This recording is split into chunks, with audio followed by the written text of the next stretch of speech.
प्रायद्वीपीय भारत के पूर्वी राज्य झारखंड से एक प्राचीन नदी बहती है।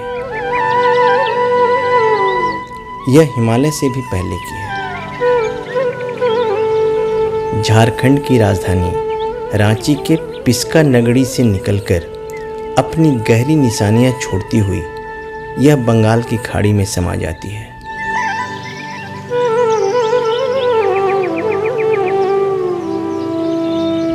यह है स्वर्ण रेखा।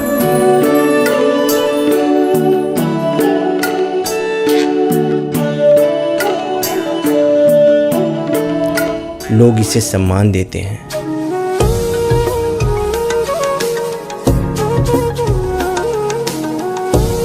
लाखों लोगों की रोजी रोटी इस पर निर्भर है।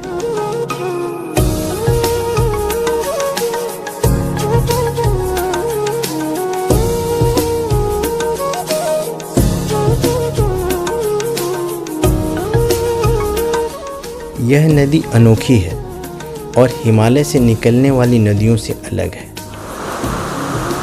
यह अपने तय पठारी घाटियों से होकर बहती है।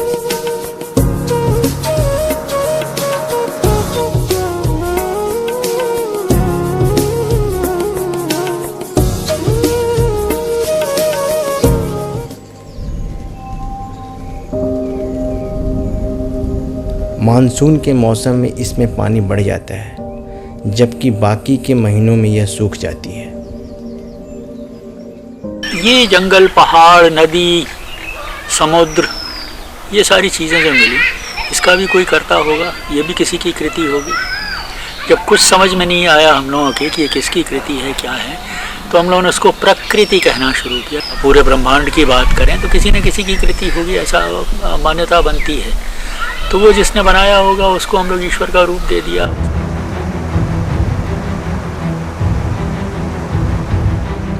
नदी के तल इसके उथल पुथल भरे अतीत के सबूत उपलब्ध कराते हैं, जिसमें सबसे महत्वपूर्ण है स्वर्ण। लोग कहते हैं कि यह नदी सोना उगलती है। यह सच है, पर सोना उगलने के अर्थ में भेद है। दरअसल सोना छोटा नागपुर पठार की समूची भूमि में है। इसमें जितना खुदाई करते हैं, देखिए मैं उस आदमी जितना खुदाई करता है सब सोना निकलता है, सब सोना निकलता है। अच्छा, सोना बह के आता है कि यहाँ पे है? नहीं, यहाँ पे हमारा जो जमीन बैठे हैं वहाँ भी सोना, लेकिन आप जितना खुदाई करके पैसा आपका नुकसान होगा, उतना निकलेगा नहीं, इसलिए यहाँ छोड़ दिया। जब नदी का प्रवाह धरती को फाड़कर बहती है, तब सोने के बारीक कण नदी किनारे की मिट्टी और रेत पर बहुत थोड़ी मात्रा में बैठ जाता है। स्वर्ण खोजियों का दल अपने पुरखों से प्राप्त सैकड़ों वर्षों के अनुभव से स्वर्ण की खोज करता है। हालांकि यह भी सच है कि इस सोने से आज तक किसी की किस्मत में कोई बदलाव नहीं आया है।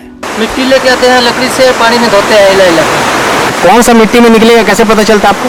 लाल मिट्टी से निकलता है। अच्छा, वो मिट्टी क्या नदी किनारे का कि नदी में बह के आता है? नदी किनारे में बह के भी आता है, नदी किनारे भी रहता है। तो नदी के किनारे का मिट्टी में कैसे मिलता है सोना? वो मिट्टी देखने पता चल जाता है। आप लोगों को पता चल जाता है? हाँ, सोने के कण मिलते हैं और तब इसका नाम स्वर्ण रेखा दिया होगा। पता नहीं इसका जो स्थानीय नाम है वो क्या है। स्वर्ण रेखा तो तभी रखा गया होगा ना जब संस्कृत आई होगी। संस्कृति नहीं, संस्कृत भाषा पहुंची होगी, तब सुवर्ण आया होगा और वहाँ से ये रेखा नाम हुआ, स्वर्ण रेखा नाम हुआ होगा उसका। हमारे जो पुरखे हैं उन्होंने अध्ययन किया होगा, देखा होगा, इसकी प्रकृति देखा होगा। चारों तरफ ज़मीन में सोना है, नदी में उसके कण मिलते हैं, लोग उसको छान कर अपना जीवन यापन करते थे, इसलिए नाम हो गया इसका स्वर्ण रेखा। नदी ने भूगर्भीय उठापटक को झेला है। इस पर कई जलवायु और पर्यावरण संबंधी प्रभाव पड़े हैं। इसमें सबसे महत्वपूर्ण है मानसून। इस नदी की तुलना में मानसून काफ़ी नई घटना है, केवल 1 करोड़ साल पुरानी। फिर भी यह स्वर्णरेखा जैसी नदी के भाग्य को निर्धारित करता है। हिमालय के बर्फीली वादियों से निकलने वाली नदियों के विपरीत यह नदी मानसून के 4 महीनों को छोड़कर बाकी समय लगभग शांत रहती है।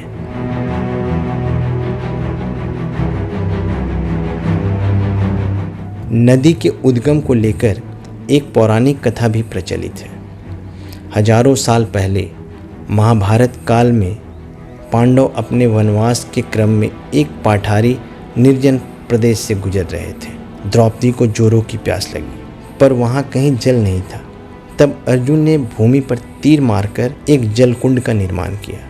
वह जलकुंड रांची के पिस्का नगरी में रानी चुआ नामक स्थान पर है। जलकुंड से निरंतर बहते जल स्रोत को स्वर्णरेखा नदी का उद्गम माना जाता है। क्योंकि पांडवों की माता कुंती एक नागवंशीय कन्या थी और क्षत्रियों में ऐसी मान्यताएं होती हैं कि वो अज्ञातवास के दौरान या फिर वनवास के दौरान हिमायके वाले इलाकों में रुक नहीं सकती थी। तो ये बात जो है कि पांडव यहाँ रुके थे, इसकी कम ये जरूर हो सकता है कि वो यहाँ से गुजरे हों। अपने उद्गम स्थल से तकरीबन 65 किलोमीटर का सफ़र करके स्वर्णरेखा नदी एक खूबसूरत भौगोलिक रचना में अपना योगदान देती है।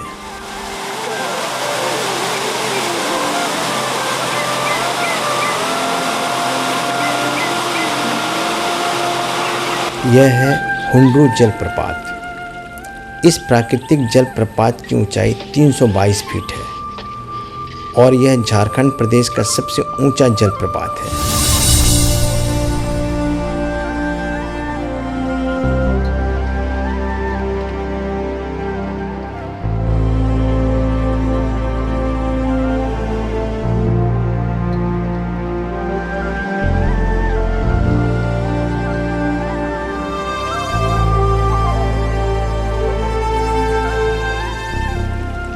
हुंड्रू जलप्रपात से 24 किलोमीटर आगे पूर्व दिशा की ओर चलकर एक जल संग्रह डैम का निर्माण सन 1971 ईस्वी में हुआ। इसे गैतलसूर डैम के नाम से जाना जाता है।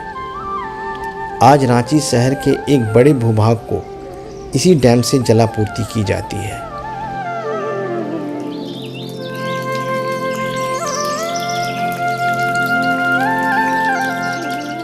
गैतलसूर डैम से आगे पूर्व दिशा में बहती हुई नदी ईचागढ़ में प्रवेश करती है। यहाँ स्वर्णरेखा झारखंड और पश्चिम बंगाल की सीमा पर बहती हुई झारखंड के सरायकेला खरसावां जिले में चांडिल डैम में प्रवेश करती है।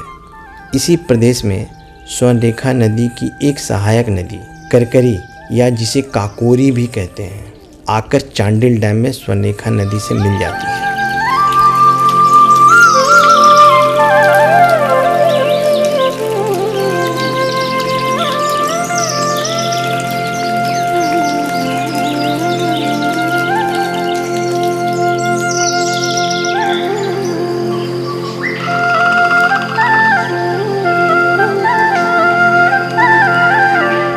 चांडिल डैम की ऊंचाई 220 मीटर है। इसे स्वर्ण रेखा बहुउद्देशीय परियोजना के नाम से भी जाना जाता है। इस परियोजना के द्वारा लगभग 50,000 हेक्टेयर भूमि की सिंचाई की जाती है।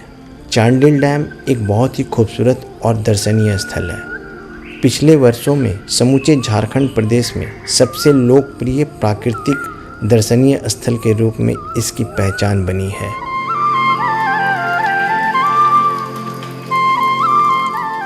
चांडिल डैम के निकट ही है दलमा पर्वत की लंबी श्रृंखला।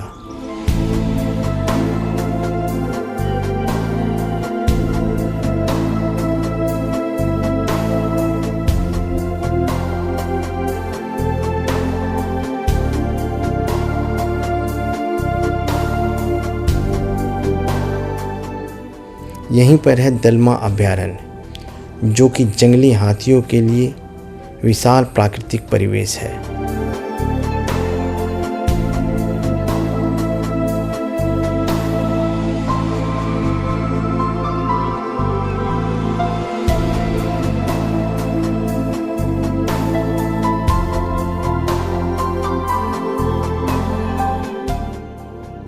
जंगल में हमरा दलमा सर 122 वर्ग किलोमीटर है। मार्च अप्रैल इस समय मैंने खास करके मैंने दलमा का टप तरफ मैंने दिखाई देता है सर। हमरा दलमा वाला हाथी कोई क्षति नहीं पहुंचाता है सर, और गांव तरफ भी नहीं आता है, बहुत कम से कम।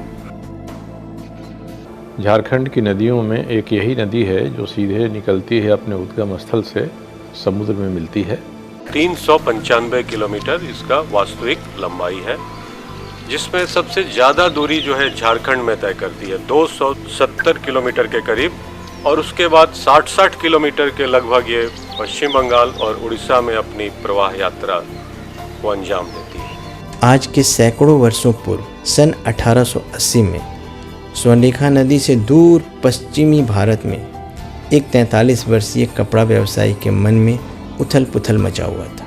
वह थे जमशेदजी नुसेरवानजी टाटा। वे हिंदुस्तान में इस्पात कारखाना बनाने का सपना देख रहे थे। इधर स्वर्णरेखा निरंतर अपने जल प्रवाह के साथ समुद्र तक का सफ़र जारी रखे हुए थी। इसे नहीं पता था कि यह भारत के भविष्य को बदल देने वाली ऐतिहासिक घटनाक्रम का साक्षी बनने जा रही है। नदी तट पर एक ग्राम था साक्षी, जो कि आज साक्षी के नाम से जाना जाता है। बहुत ही संघर्षपूर्ण और रोचक घटनाक्रम के द्वारा इस्पात कारखाने को स्थापित करने के लिए भूमि की तलाश करता इंजीनियरों का एक दल साक्षी के समीप स्वर्णरेखा और खरखाई के संगम पर पहुंच गया। ये जो संगम था स्वर्णरेखा और खरखाई का, इट प्रूव टू बी ए क्लिंचर। तो दूसरे शब्दों में हम लोग बोल सकते हैं कि टाटा स्टील कारखाने का या जमशेदपुर नगर की स्थापना के लिए ये जो स्वर्णरेखा है और जिसका खरकई के साथ जो संगम हुआ है सोनारी दोमुहानी में, वो एक अम्बिलिकल कॉर्ड के समान था। इसको दोमुहानी कहते हैं, दो नदियां आकर के मिलती हैं। पीछे जाएं, संस्कृत में जाएं तो वो उसको प्रयाग बोलते हैं। और प्रयाग सिर्फ पानी का मिलन नहीं होता है, दो नदियों की धाराओं का मिलन नहीं होता। उसमें कहते हैं कि ये दो संस्कृतियों का मिलन है। एक नदी की तरफ जैसे स्वर्ण रेखा है हमारी यहाँ और खरकाई है, दो अलग अलग इलाकों से बह करके आती है। उन दोनों इलाकों की अपना परिवेश है, उनका अपनी संस्कृति होगी, अपना रहन सहन होगा, अपना खान पान होगा। इसको थोड़ा सा और खींचें तो हमारे यहाँ जो विवाह का उत्सव होता है, हम लोग अपनी वो जन्मपत्री मिलाते हैं, कुंडली मिलाते हैं, गुण मिलाते हैं, पता नहीं क्या क्या मिलाते हैं, कि कहीं ऐसा ना हो कि एक ही में विवाह हो जाए।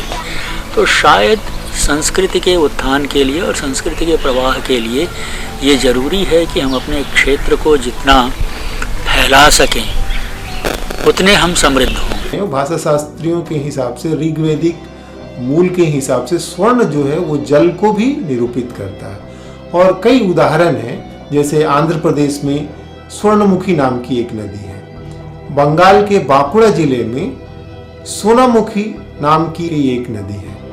तो ये स्वर्ण रेखा जो है इसका इससे भी रिश्ता हुआ कि ये जल प्रवाह है और ये जिस इलाके से निकलती है उसको नागरी इलाका कहते हैं।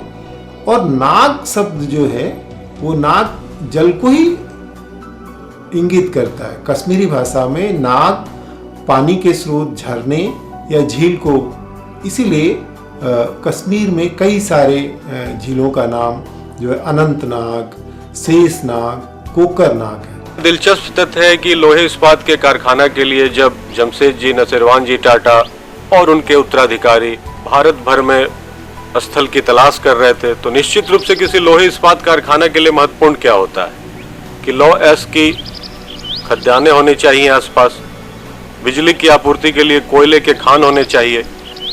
स्वर्णरेखा नदी ने जैसे जमशेदजी नुसेरवानजी टाटा के सपनों को अपने नज़दीक इस भूमि पर जादुई डोर से बांधकर खींच लिया था।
दो मुहानी संगम से तकरीबन 40 किलोमीटर पूरब की ओर बहती हुई नदी गालूडी बराज पहुंचती है।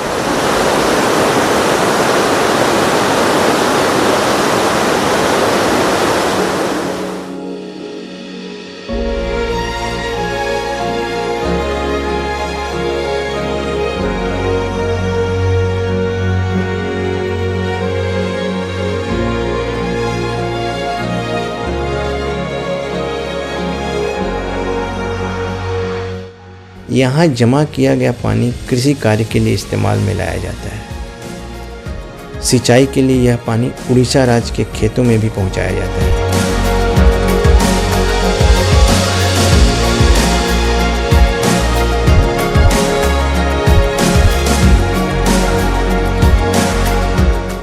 आगे बढ़ती हुई नदी की धारा पहुँचती है घाटशिला।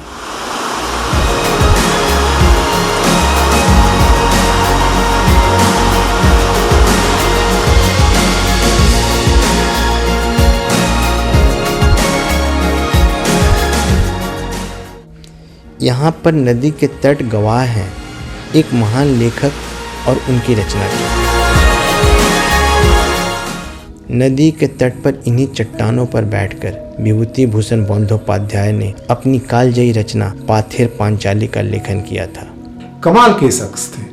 अंग्रेजों के ज़माने में फॉरेस्टर थे और भागलपुर में उनका कार्य क्षेत्र था। बहुत जल्दी वो चीज़ों से उब जाते थे। जब वो नौकरी में भागलपुर होते थे तो थोड़े दिनों में उनको स्वर्णरेखा की और घाटशिला की बेतरह याद आने लगती थी और वो वहाँ से वापस चले आते थे और स्वर्णरेखा के किनारे चट्टानों पर बैठकर घंटों घंटों सोचा करते थे और लिखा करते थे।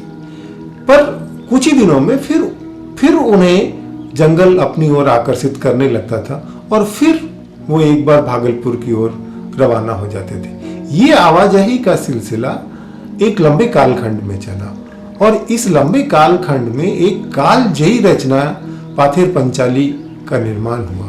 आगे चलकर इस पुस्तक पाथेर पांचाली की कथा पर भारत के सुविख्यात फिल्मकार सत्यजीत राय ने 1954 में फिल्म बनाई थी। जहाँ विभूति बाबू स्वर्णरेखा के तट पे बैठा करते थे वहाँ पे नदी का प्रवाह काफ़ी तेज है और जहाँ नदी का प्रवाह तेज होता है वहाँ पानी में ऑक्सीजन की मात्रा ज़्यादा होती है। फ्री रेडिकल्स होते हैं जो हमारे शरीर के लिए, हमारी मेधा के लिए काफ़ी महत्वपूर्ण भूमिका निभाते हैं।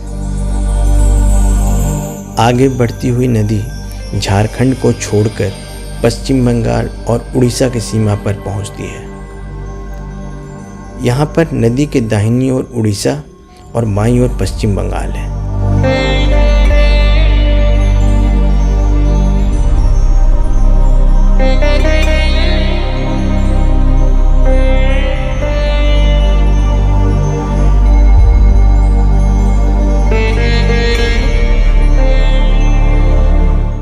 यहाँ नदी और इसके तट पर सदियों पुरानी एक परंपरा आज भी कायम है। ये नाविक भोर की बेला से लेकर सांझ ढले तक ग्रामवासियों को अपनी नाव पर नदी के इस पार से उस पार लाने ले जाने का कार्य करते हैं और बदले में फसल हो जाने पर ग्रामवासियों द्वारा साल में 2 बार अनाज के रूप में उनका मोल चुकाया जाता है।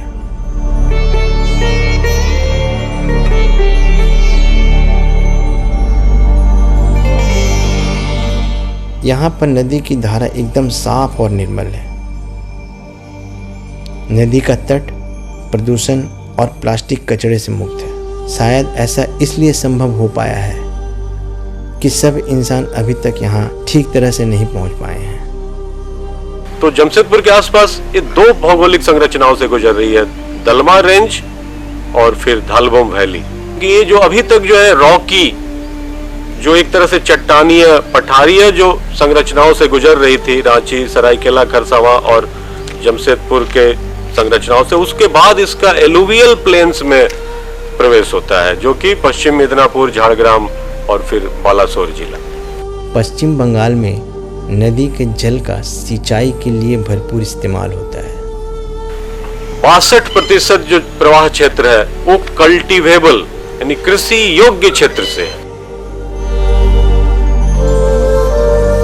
जब मराठों ने आक्रमण किया था बंगाल पर, तो स्वर्णरेखा नदी को ही सीमा माना गया था। ऐसा इसलिए है कि स्वर्णरेखा एक ऐसी नदी है इस इलाके में, स्वतंत्र रूप से बंगाल की खाड़ी में निकलती है। वो अपना विसर्जन किसी दूसरी नदी में नहीं करती है। हालांकि स्वर्णरेखा में कई नदियां आकर के मिलती है, जिसमें दो प्रमुख नदियां हैं, खरकई और गुर्रा। गुर्रा नदी के बारे में ये कहा जाता है कि इसका नाम शायद इसलिए है क्योंकि यहाँ धार जो है काफ़ी तेज है और एक गुर्राती हुई चलती, काफ़ी आवाज़ करती है।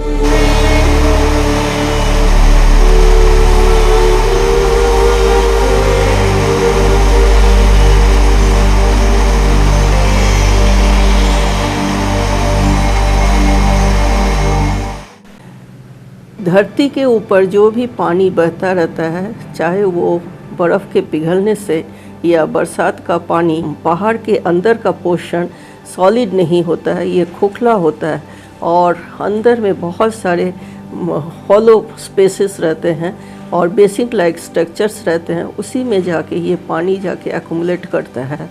कोई कोई बेसिन तो इतने बड़े होते हैं कि वो एक बड़ा सा तालाब जैसा भी पहाड़ के अंदर रहता है, जिसमें चारों तरफ से पानी आके जमा होता है। अब पहाड़ के ऊपर जो हजारों लाखों पेड़ पौधे उगे हैं, पहाड़ के अंदर का पानी को ही वो सोख कर वो जीवित रहती है। लेकिन ऐसे पहाड़ जिसमें कि ढाल बहुत ज़्यादा है, जिसमें मिट्टी स्टोर नहीं हो पाता है, तो उसमें आप देखे होंगे कि पहाड़ के ढाल से पतली पतली धाराएं निकलती रहती हैं। ये पतली धाराएं आपस में मिलकर छोटी धाराएं बनती है, छोटी धाराएं फिर आपस में मिलकर बड़ी धाराएं, और बड़ी धाराएं धीरे धीरे छोटी नदियाँ, और छोटी नदियाँ धीरे धीरे बड़ी नदियों का रूप लेती हैं।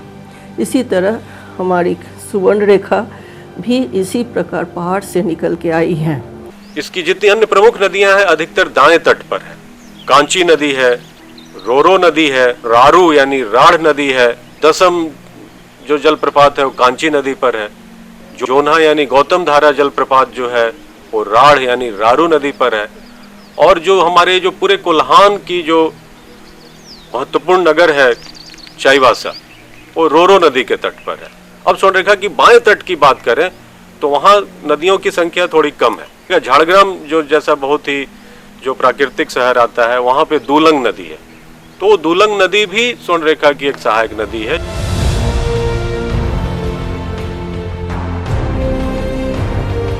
जंगल कन्या नाम का यह सेतु पश्चिम बंगाल की नदियों पर बनी हुई सबसे लंबी सेतु है।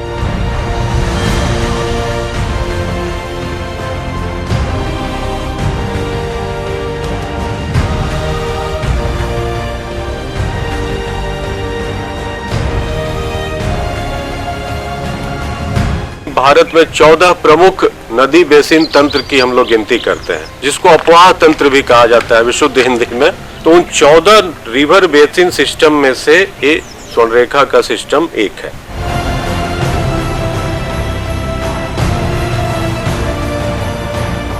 उड़ीसा प्रदेश को पार करके स्वर्णरेखा नदी चौमुखा नामक स्थान पर बंगाल की खाड़ी में समा जाती है।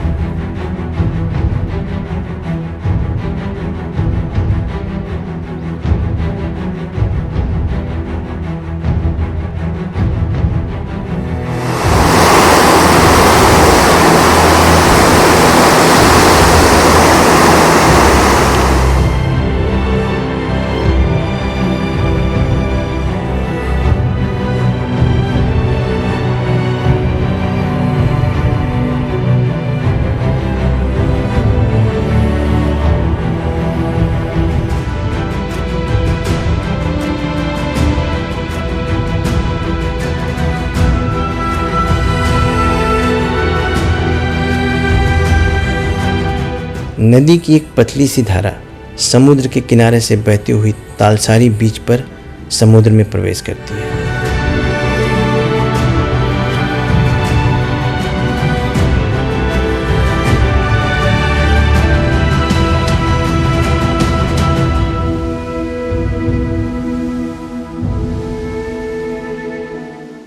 यहाँ पर समुद्र के खारे जल और नदी के मीठे जल को साफ साफ महसूस किया जा सकता है।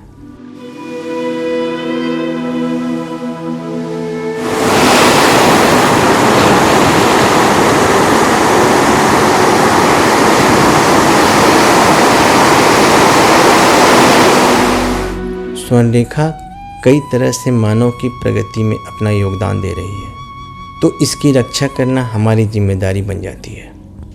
पिछले कई दशकों में देश की जनसंख्या तेजी से बढ़ी है और तब खेती के लिए पानी की मांग बढ़ी है। ऐसे में नदी के सबसे अहम संसाधन पानी का हद से ज़्यादा दोहन होने लगा है।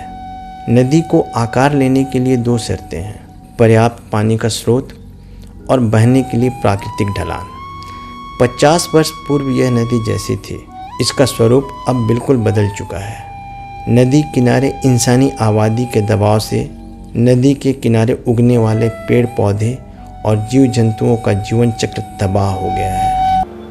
अब जब से हमारे यहाँ औद्योगिकरण हुआ है, तब से इस नदी के अस्तित्व पर खतरा हो गया है। नदियों के भीतर भी जलीय जीवों का एक संसार बसा हुआ रहता है। ये एक दूसरे पर निर्भर हैं और इनका अस्तित्व नदी में ही नदी को शुद्ध रखता है और हम नदी के साफ जल का सेवन करते हैं। नदी की स्वाभाविक प्रकृति होती है कि हम गंदा न करें तो कुछ दूर तक कलकल छलछल बहने के बाद वो अपने पानी को खुद ही साफ कर लेती है, उसमें ऑक्सीजन की भरपूर मात्रा हो जाती है। कई जगहों पर औद्योगिक अवशेष, शहरी और ग्रामीण कचरा इसमें जहरीले पोखर बना रहे हैं।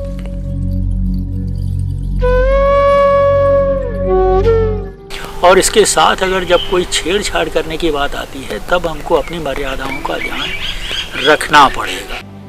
मेरा ये मानना है कि किसी भी नदी को बचाने के लिए सरकार का योजना बनाना उसकी धृष्टता है। सरकारें चाहे केंद्र की हों या राज्य की हों, बातें बहुत करते हैं नदियों के संरक्षण के लिए, मगर उनकी ही योजनाओं के कारण सबसे अधिक नुकसान नदियों को हो रहा है। स्वर्णरेखा भी एक है। सरकारों के बजट से पैसा जाता है, मगर इसमें से कोई भी पैसा इसलिए खर्च नहीं होता है कि हम नदी को गंदा नहीं करें। अगर शहरी विकास विभाग नदी में गिरने वाले गंदे पानी को बाहर में ही रोक ले, वहीं साफ कर दे, तो नदी क्यों गंदा होगी? तो प्रकृति भी चुप नहीं बैठती है। कोई भी जो एक्शन होता है उसका एक रिएक्शन होता है, तो वो भी एक दिन हमको डंप कर देगा, उसी गड्ढे में डाल देगा। पहाड़ी इलाकों में जगह की कमी के कारण मलबा को ठिकाने लगाना एक कठिन कार्य है। तब यहाँ पर यह कार्य भी नदी को सुपुर्द कर दिया जा रहा है।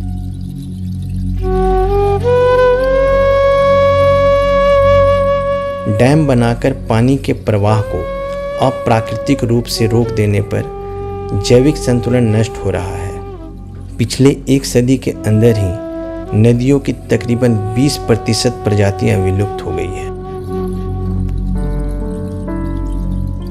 तो गालूडीह बराज के ऊपर और स्वर्णरेखा के उद्गम के स्रोत के बीच में जितने औद्योगिक काम हो रहे हैं, जितने आर्थिक काम हो रहे हैं, ये सब नदी को प्रदूषित कर रहे हैं, नदी को मार रहे हैं। अब आप जिसको माता कहते हैं उसको दूसरा आदमी रिसोर्स कहता है, तो रिसोर्स क्या होगा? उसका तो दोहन होगा।